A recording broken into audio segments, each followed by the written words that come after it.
வணக்கம். நேற்று மார்க்கெட் நல்லா இருந்துச்சுல, சூப்பராக இருந்துச்சு. பெரிய ஃபால், ஆல்மோஸ்ட் 150 பாயிண்ட்ஸ் கீழே விழுந்து மறுபடியும் அந்த லெவலில் இருந்து எங்கே ஆரம்பித்தாங்களோ அங்கேயே வந்து முடிஞ்சிச்சு. டிப்பிக்கலாக ஒரு ஹேமர் ஃபார்மேஷன். லாஸ்ட் 3-4 டேஸாக இப்படி கீழே விழுந்துட்டுருக்கு. 3 வாரம் கண்டினியூஸாக கீழே விழுந்திருக்கு. வீக்லி பாரில் கேண்டில் ஸ்டிக்கில் கீழே விழுந்திருக்கு. நேற்று வார பிகினிங் 19,500 19,400 இந்த ரெண்டுமே வந்து ஒரு பயங்கரமான சப்போர்ட் ஜோன். அந்த ரெண்டு சப்போர்ட் ஜோனை உடச்சி இன்ஃபேக்ட் நீங்கள் வந்து டே சார்ட்டில் நீங்கள் எடுத்துக்கிட்டிங்கன்னா ஒரு head and shoulder pattern கொடுத்துருந்துச்சு.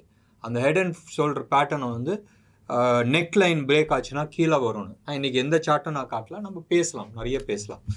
And அந்த லெவல் வந்துட்டு அழகாக ஒரு ஹேமர் கொடுத்துருக்கு.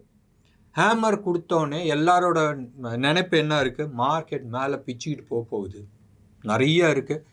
ப்ரோக்ராமை தொடர்ந்து பாருங்கள். நிறைய டேட்டாஸ் வந்து இன்றைக்கி ஷேர் பண்ணலாம்.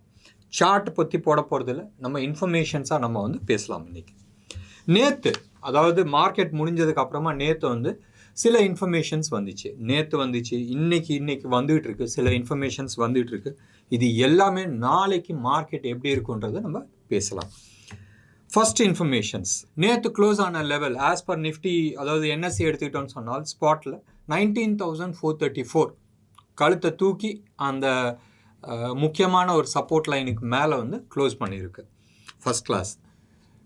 கீழே வந்து ஒரு நெக்ஸ்ட் சப்போர்ட் லைன், அதாவது மேலேருந்து கீழே விழுவும்போது ஒரு சப்போர்ட் லைன் 19,200னும் அவன் வந்து 19,257 ஒரு 60 பாயிண்ட் முன்னாடி வந்து ரிவர்ஸ் ஆகிருக்கு. இப்போ நாளைக்கு மார்க்கெட் எப்படி இருக்கும்? நெகட்டிவ் நியூஸ் எல்லாம் அடுத்தது நம்ம பார்த்துக்கலாம். இப்போ டெக்னிக்கலாக வந்து எல்லாருக்குமே தெரியும் ஸ்டாப் லாஸ் எங்கே இருக்குது, கீழே இருக்குது. அதாவது 19,257 கீழே போச்சுன்னா negative as per candle. And high நேற்று என்னது 19,465 465க்கு மேலே வந்து போச்சுன்னு சொன்னால் பை சிக்னல் ஆகுது, நீங்கள் பை பண்ணிட்டு போகலாம். இப்போ மார்க்கெட் எங்கே ஓப்பன் ஆக போகுது? இன்றைக்கி ரைட் நவ் த என்டையர் உலகம் எல்லா சார்ட்ஸுமே வந்து ஃபுல் ரெட்டில் இருக்குது, எல்லாமே நெகட்டிவில் இருக்குது. நம்ம ஊருக்கும் நிறைய நெகட்டிவ் நியூஸ் வந்திருக்கு.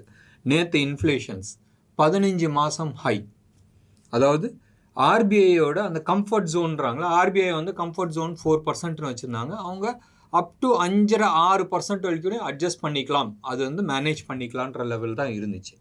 போன மாதம் இன்ஃப்ளேஷன் டேட்டா வந்தப்போ ஹையாக இருந்தப்போ நானும் சொன்னேன், ஃபுட் இன்ஃப்ளேஷன்னால தான் இது வந்து ஹையாக இருக்குது, வேறு எந்த பிரச்சனையும் கிடையாதுன்றது. ஃபுட் இன்ஃப்ளேஷன் என்ன மெயின் ரீசன்? தக்காளி வந்து ஆல்மோஸ்ட் 120 ரூபா 150 ரூபா பர் கேஜி வந்து போயிட்டு இருந்துச்சு. இந்தியாவில் தக்காளி, வெங்காயம், உருளைக்கிழங்கு இது மூணுமே வந்து ஏறிச்சுன்னு சொன்னால் மக்கள் டென்ஷன் ஆகிடுறாங்க.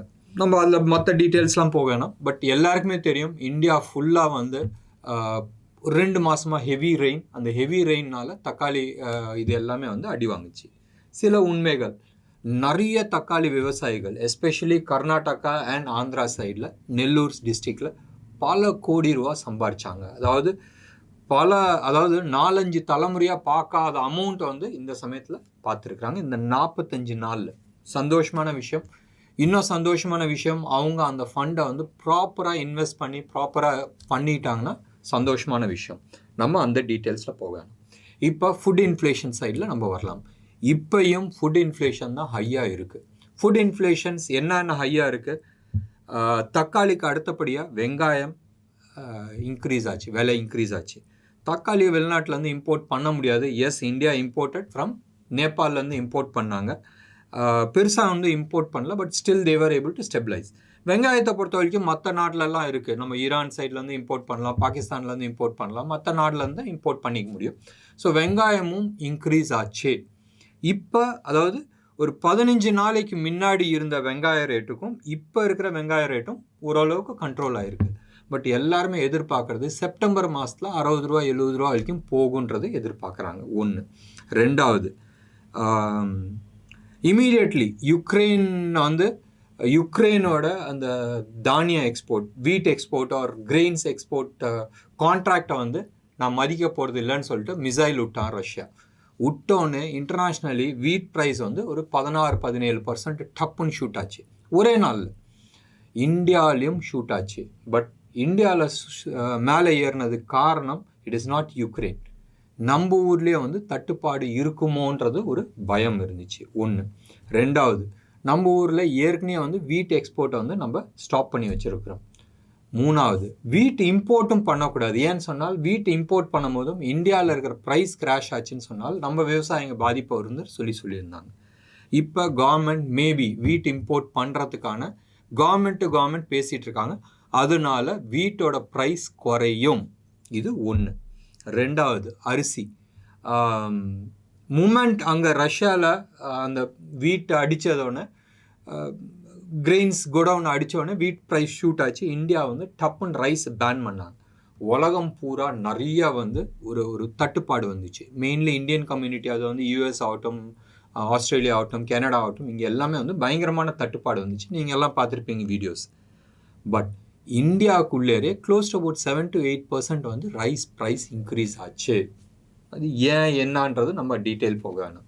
ஸோ மெயினாக இந்த 7.44% ஆயில்னால இன்க்ரீஸ் ஆகலை, ஏன்னா பெட்ரோல் எல்லாம் பெருசாக இன்க்ரீஸ் பண்ணல. மெயினாக வந்து ஃபுட் இன்ஃப்ளேஷன் தான் ஹையாக போச்சு.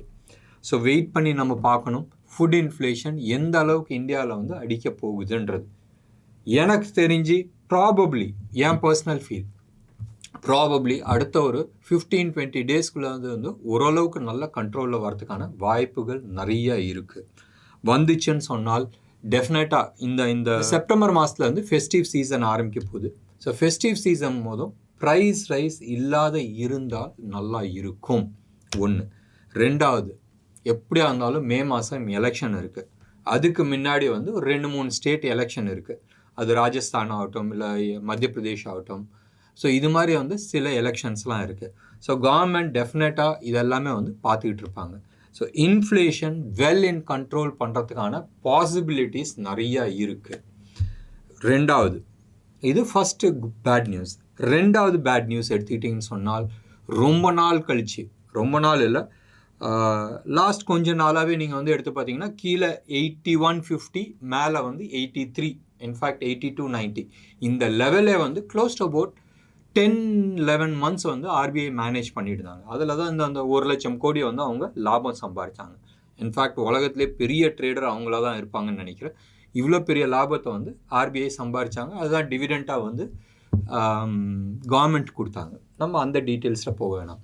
பட் டெக்னிக்கலாக அந்த லெவலை பிரேக் பண்ணிச்சுன்னு சொன்னால் 8460, 8470 வரைக்கும் போகிறதுக்கான வாய்ப்பு இருக்குன்றது நம்ம ஏற்கனவே ஒரு வீடியோவில் நம்ம பேசியிருக்கிறோம். அது இருக்கும் ஒரு 3-4 மாதம் கோல்டை பற்றி டிஸ்கஸ் பண்ணும்போது அதை பற்றி நம்ம பேசியிருக்கிறோம். பட் இன்னைக்கு, அதாவது இன்னைக்கு இந்தியாவில் வந்து ஆர்பிஐ ஒர்க் ஆகலை, நம்ம ட்ரேடிங் நடக்கலை.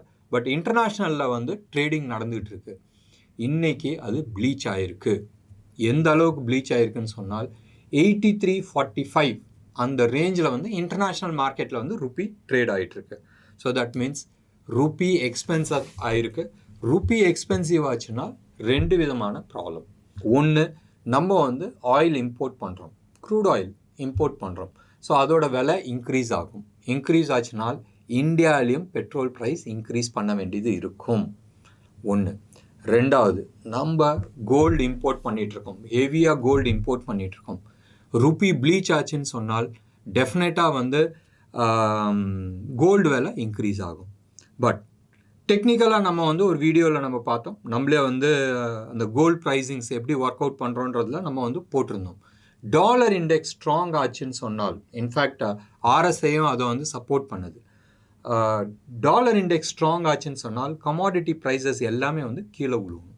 அதனால தான் நேற்று வந்து கோல்டு வந்து கீழே விழுந்துச்சு. இன்டர்நேஷ்னலி ஆல்மோஸ்ட் ஒரு $10-12 கீழே விழுந்துச்சு. இன்றைக்கூடையும் ஆல்மோஸ்ட் ஒரு $6 கீழே விழுந்திருக்கு. க்ரூடும் நேற்று வந்து கீழே விழுந்துச்சு. பட் க்ரூடு வந்து இந்த $60-65 $84 வரைக்கும் போனதுக்கு, $84-85 வரைக்கும் போனதுக்கு காரணம், it is not because of dollar, it is because of supply. நீங்கள் வந்து எடுத்து பார்த்தீங்கன்னா ரஷ்யாவில் ஏற்கனவே வந்து க்ரூட் பிரச்சனை இருக்குது. அவங்க டைரெக்டாக வந்து யூரோப்புக்கு எக்ஸ்போர்ட் பண்ணுறதில்ல. Saudi Arabia, one of the largest OPEC supplier, அவங்க வந்து அவங்களோட ப்ரொடக்ஷன் கட் பண்ணாங்க. அந்த ப்ரொடக்ஷன் மாதம் கட் பண்ணிட்டு வரனால மார்க்கெட்டில் டிமாண்ட் ஜாஸ்தி ஆகிட்டுருக்கு. அவங்களோட டார்கெட், அதாவது ஓபெக் அண்ட் ஓபெக் ப்ளஸ், இவங்க 2 பேர்த்தோட டார்கெட் வந்து $100 எடுத்துகிட்டு போகணுன்றது. ஸோ இப்போ டாலர் இண்டெக்ஸ் ஸ்ட்ராங் ஆனனால க்ரூடோட ஆல் கமாடிட்டி ப்ரைஸஸ்லாம் கீழே விழுந்துட்டுருக்கு. பட் ரியாலிட்டி அது கிடையாதுல்ல. மார்க்கெட்டில் வந்து சொன்ன காரணம் வந்து சைனாவோட எக்கனாமிக்கல் டேட்டா சரியில்லை, அதனால வந்து க்ரூடு கீழே விழுந்துச்சுன்றது இதெல்லாம் வந்து கட்டுக்கடை. இது எல்லாமே வந்து ஒரு கதை. ஸோ அந்த கதைக்குள்ளே போவேன்னா, பட் பேசிக்காக க்ரூடு விழுந்ததுக்கு காரணம், கோல்டு விழுந்ததுக்கு காரணம் டாலர் இண்டெக்ஸ் ஸ்ட்ராங் ஆனது. இன்னைக்கு டாலர் இண்டெக்ஸ் சம்வேர் அரௌண்ட் 102.7 அந்த ரேஞ்சில் இருக்குது. அந்த லெவலை உடைக்குதுன்னு சொன்னால் டெஃபினட்டாக வந்து ஒரு நியூ ஹை போகிறதுக்கான சான்சஸ் நிறையா இருக்குது. ஸ்ட்ராங் ஆகிட்டே போயிட்டுருக்கு. ஸோ டெஃபினட்டாக நம்மளோட கரன்சிஸ் கீழே விழுவுறதுக்கான சான்சஸ் இருக்குது, வீக் ஆகிறதுக்கான சான்சஸ் இருக்குது. இதுக்கான நெகட்டிவ் நியூஸ் எல்லாமே நான் வந்து சொல்லியிருக்கிறேன். இது இல்லாத இந்த ப்ரோக்ராம் ரெக்கார்ட் பண்ணுறது, இதை வந்து அரௌண்ட் 5:30 மணிக்கு நாங்கள் ரெக்கார்ட் பண்ணுறோம். இந்த ப்ரோக்ராம் ரெக்கார்ட் பண்ணுறதுக்கு ஒரு 1 ஹவருக்கு முன்னாடி வந்து ஒரு நியூஸ் வந்துச்சு. யூஎஸில் இருக்கிற ஒரு ரேட்டிங் ஏஜென்சி ஃபெட்ச்ன்னு நினைக்கிறேன், இவங்க வந்து என்ன சொல்லியிருக்கிறாங்கன்னா, யூஎஸில் இருக்கிற சின்ன சின்ன பேங்க் எல்லாமே வந்து பிரச்சனையில் இருக்குன்றது ஏற்கனவே சொன்னாங்க. இந்த ஒரு ரீசன்னால் தான் போன வாரம் ஒரு நாள் வந்து பேங்கிங் ஸ்டாக்ஸ் எல்லாமே கீழே விழுந்துச்சு. பட் இப்போ அவங்க வந்து என்ன சொல்கிறாங்கன்னா, ஜேபி மார்கனும் பயங்கரமான பிரச்சனையில் இருக்கிறாங்க, அவங்களோட ரேட்டிங்கை வந்து நாங்கள் குறைச்சி ஆகணுன்ற மாதிரி சொல்லியிருக்கிறாங்க. டெஃபினட்டாக யூஎஸில் இருக்கிற ஜேபி மார்கனே அடித்தாங்கன்னா என்ன ஆகும்? மார்க்கெட் நெகட்டிவ் தான் போகும்.